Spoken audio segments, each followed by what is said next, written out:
I'm going to open up to comments and suggestions. Seeing none, I'm going to move on to item 3 and discuss the items. Number A is the Garage Management Monthly Report.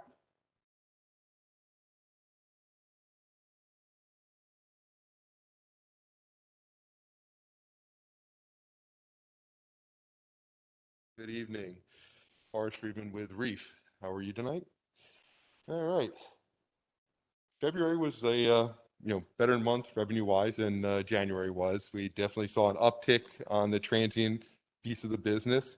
Comparatively speaking, we're still a little bit down versus budget. That was somewhat, we used some averages to project out. We will increase over that as the year goes on, just based upon the trending that we're seeing right now.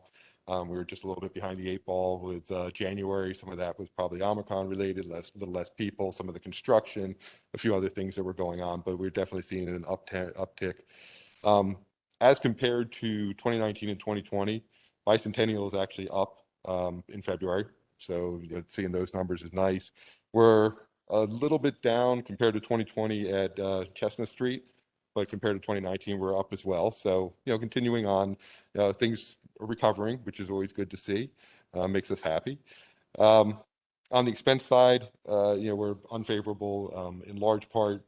Year over year is just as revenue's going up, we're seeing credit card fees, additional expenses related to that, a little bit higher payroll. So that's part of it. But versus budget, we're relatively in line. We're a little bit unfavorable, but not horrible, and we'll sure that we straighten that out as the year goes on. The construction has completed for the time being at Bicentennial. That was in February, so things should go back to normal. We're seeing a waiting list that we're spreading out between the garages, so that should go down to relatively a nominal number as we move forward. As we go on to the graphs, basically all the graphs kind of show the same trend. It's like, we hit a peak in October, then, as we head into the holidays, we kind of dip down. January was low, but, each one of them is, whether it's revenue, the next one, which is tickets. Oh, there you go. Same thing, you're seeing the same trend on the uptick. And then if we look at, transient revenue growth, again, the same trend that we're seeing everything coming back up. We anticipate this trend continuing, especially, February is a shorter month. As we hit March and all the other, the warmer weather months, things will pick up even more. And, we hope to be back to much more normal than we have been, even, if we are still wearing masks, but someday. But, that's it. Any questions, comments, concerns? No. Thank you very much. Well, thank you. Have a great day. And letter B is the signage at Chestnut Street Garage. Yeah, if you don't mind, I would probably, I included that in my director's report. If that's okay with the committee, I could just start into that. And the signage is the 5th slide in my director's report. So maybe if we could start that up for everybody who wants to move along at home. I want to talk really about just, two basic things here. The financials for the parking department as a whole. Forrest talked a little bit about this, and he's right. January and February usually are slow months. So it's not unusual for us to see us trailing budget overall in our 3 major revenue categories. If you go to the next slide, I did print this out for the committee members if you want to look at paper. These numbers are a little hard to see up on the screen, but that's we're trailing budget by about 9% on all of our 3 major revenue sources. That's parking tickets, parking meter revenue, which includes our kiosks, and the revenue from the garages. Expenses are up in the garage, as Forrest just mentioned, because this time last year we were running a skeleton crew at the garage. We brought back more employees in July of last year. So our overhead, so to speak, at the garages is higher year over year in February. Even though we made more revenue in the garages, our net, it looks a little lower because our expenses were higher. The good news in these three numbers is parking meters. You're seeing it increase in February. I like that. Up $25,000 over January, and we did that with 3 fewer days in the month. So you can add 10% more to that money. And that's getting us close to our budget number for the month. And really with the budget number, I'm just taking the year-end budget and dividing it by 12 without taking into account that we have busy seasons and slow seasons. Busy for us is April, May, June, and October and November. Slow season is January, February, and the end of summer, August. So we're coming into our next 3 months. We're going to make some hay, hopefully, with transient revenue, with town coming back alive, everybody coming out of their hibernation and enjoying Westchester Borough. So we expect to start beating budget in March, April, and May. If you want to go to the next slide, please. So again, major revenues down as of the end of February, about 9%. Nothing I'm too worried about at this moment. The Chestnut Street repair, the capital projects that were done last year to the tune of about $275,000 are complete with just a pending punch list item and I believe it's a less than 10% retainage for the contractor to complete those. I'll have an update for you hopefully when the weather warms up, because those are weather dependent punch list items. The products they use have to be used at a certain, there's minimum temperature you can't install these things at. So we got to wait for it to warm up. And that's why work at Bicentennial is on pause for the moment. And we are about 40% complete at Bicentennial Garage. So there's going to be a lot of work going on at Bicentennial, probably starting later this month or into April, and probably concluding by June, if I had to guess, from this point in time. Which brings me to my last slide. Another good example of sometime, we like to react to input we get from the committee and the community. The charge was, hey, take a closer look at these signs and improve their appearance, and let's investigate the usage of these signs. And the agreement or the verbal agreement that we have with the Westchester Business Improvement District. So we did our inventory. There's 10 locations in the building. 6 of them are on the exterior, 4 the interior. Roughly speaking, one of these units, like the one pictured to the right, retail for about $1,800 a piece.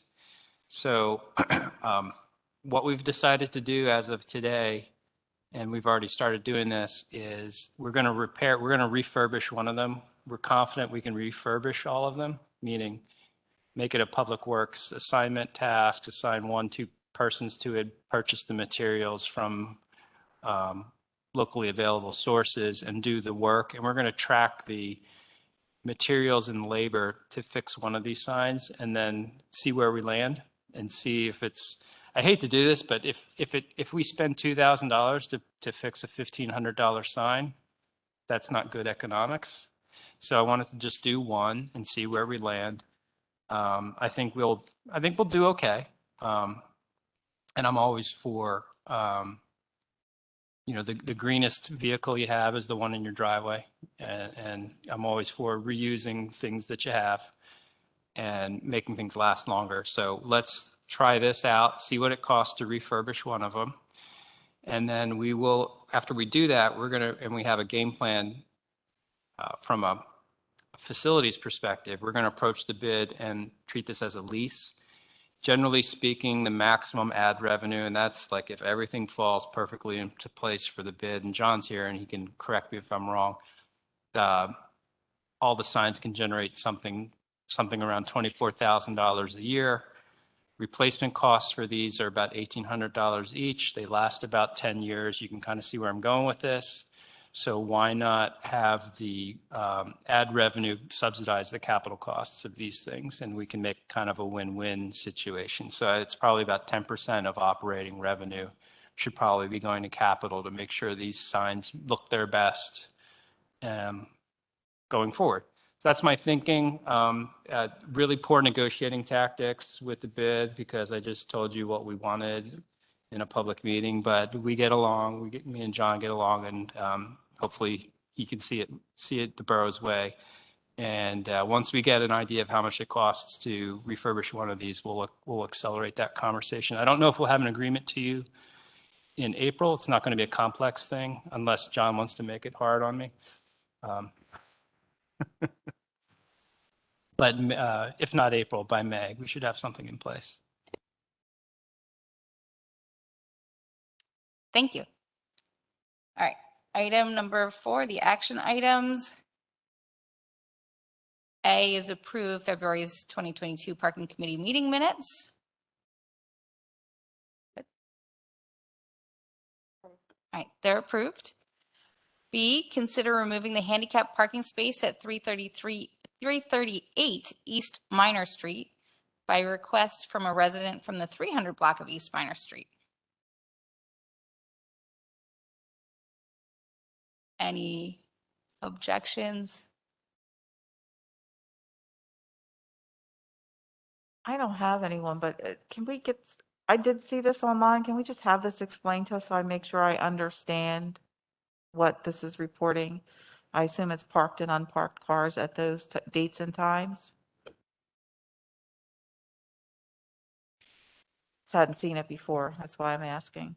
That's right. I hadn't seen this So report. back on, we started a survey back on, every time a resident requests to have a handicap sign removed, we, the parking department, do a survey. We do like three or four visits per day, 2 in the morning, the afternoon, the evening time. So we have a list there. Is that if the vehicle parked in the handicap space? If not, again, we started this back on the 22nd of last month. We ended it back on March 2nd. And every time that the officer in the evening and the day shift went, there was no vehicles parked on each location. Person from 338 East Minor Street, person requested a handicap sign 3 or 4 years ago. The person moved out, doesn't live there any longer, so there's no need for the handicap sign there. So from the 22nd of last month to this 2nd, no vehicles parked in the handicap space.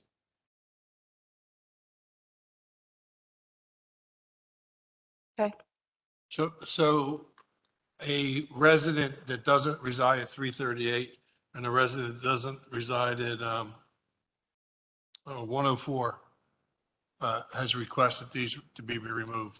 No, the request was made by residents from the neighborhood, from the block, from the, like say, the 100 block of Price Street. One of the residents approached me, sent me an email requesting that the person that lived at 104 Price Street passed away. So there's no longer need for the handicap space. Again, the reason for we do a survey is because someone else in the neighborhood might be disabled and might need that space. So we give them the option, make sure that before we bring it to you, the council, we do our survey to make sure that, that no one else needs to utilize the handicap space. So no one utilized it. Thank you. We're good? All right. So I'm going to just approve B and C, correct? Yes, that's the same. It's the same process, concept. Yes. Yeah. Okay. I'm going to move to D, approve the free street level parking for First Friday, May 6th at 4 p.m. So John O'Brien, Executive Director, Westchester Bid. This is a request from the bid. So we host a event. This used to be a chamber event that the bid has taken over. Happens both in May and October, first Friday of both months.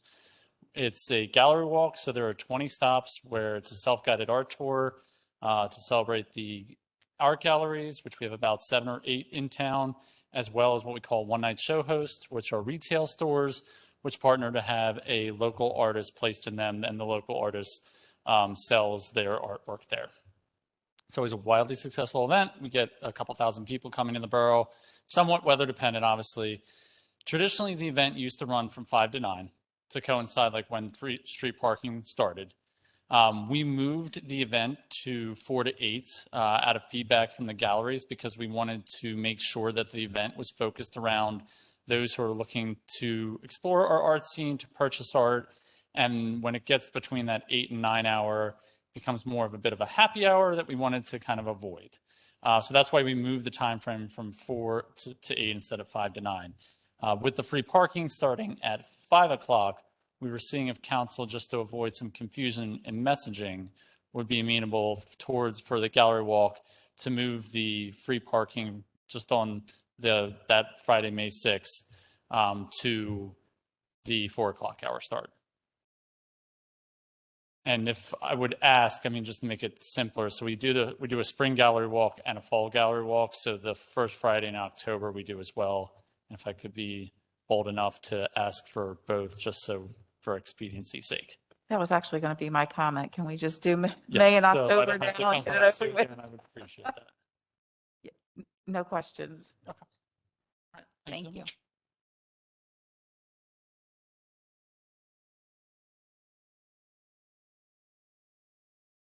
Okay. I'm going to ask for any other business.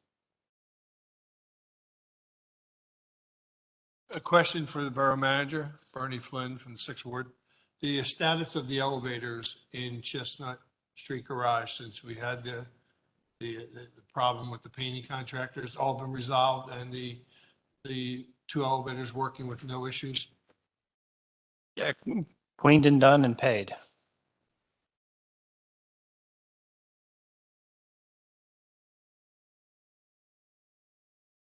Okay. Hearing no other business, I am going to ask if we're ready to adjourn. Yes. We are.